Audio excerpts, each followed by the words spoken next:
आणि जेव्हा भगव्याचा विषय निघाला तेव्हा स्वाभाविक अनेक ठिकाणी चर्चा सुरू आहे, राम मंदिराची चर्चा सुरू आहे. राम मंदिराची चर्चा सुरू झाल्यानंतर अनेक जण त्याविषयी अनेक विधानं करतात आणि काही राजकीय पक्ष तर ही आमची मक्तेदारी असं म्हणतात. त्यांना प्रामाणिकपणे सांगू इच्छितो, प्रभू श्रीरामचंद्र जेवढे तुमचे आहेत त्यापेक्षा जास्त आमचे आहेत. चार खांद्यावर जाताना आम्ही सुद्धा जय राम श्रीराम जय जय रामच म्हणतो. आणि दशक्रियेला जेव्हा कावळा शिवायची प्रथा असते ना, त्याला सुद्धा रामाचा उशापच कारणीभूत असतो. हे जेवढा श्रीराम तुमचा आहे तेवढाच आमचा आहे. पण आम्हाला जे प्रभू श्रीरामचंद्र शिकवलेत, आमच्या मंदिरामध्ये प्रभू श्रीरामचंद्र जे आहेत, हे आमच्या मंदिरात असलेले प्रभू श्रीरामचंद्र धनुष्यबाण ताणलेले नाहीत.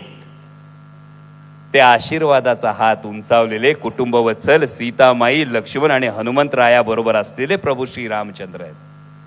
आम्ही माणसाला माणूस भेटला की राम राम म्हणतो. राम राम म्हटल्याने माणूस जोडला जातो. राम राम म्हणून माणूस जोडणारा देश आम्हाला हवाय.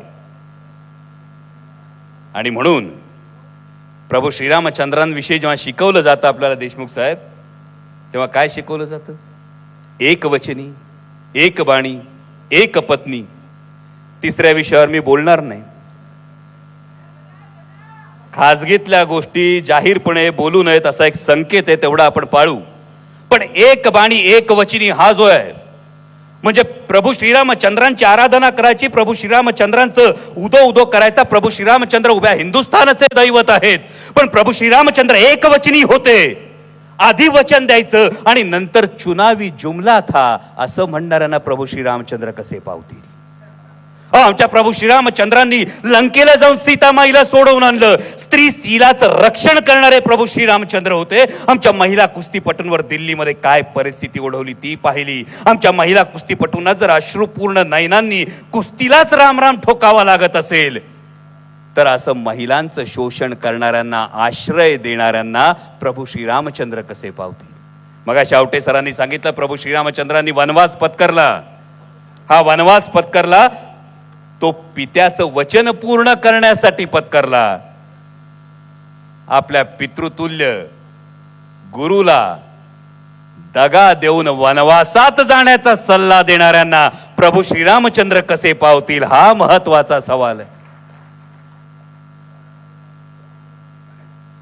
पाटील साहेब, मी नारायणगावचा. नारायणगाव आमची तमाशा पंढरी, महाराष्ट्राची लोकसंस्कृती. त्या दिवशी आमचे एक ताते आहेत नारायणगावला, वग लिहितात भन्नाट. या बातम्या यायला लागल्यानंतर ते आपले लिहित होते. मी भेटायला गेलो, रामराम झाला. रामराम झाल्यानंतर म्हटले, हे जे काय राजकारणाचं रामायण चाललंय ना, त्यांनी पेपर आपटला. म्हटलं, तात्या जरा वग लिहिताना चूक झाली. काय? म्हटलं, राजकारणाचं महाभारत चाललंय, रामायण कुठं?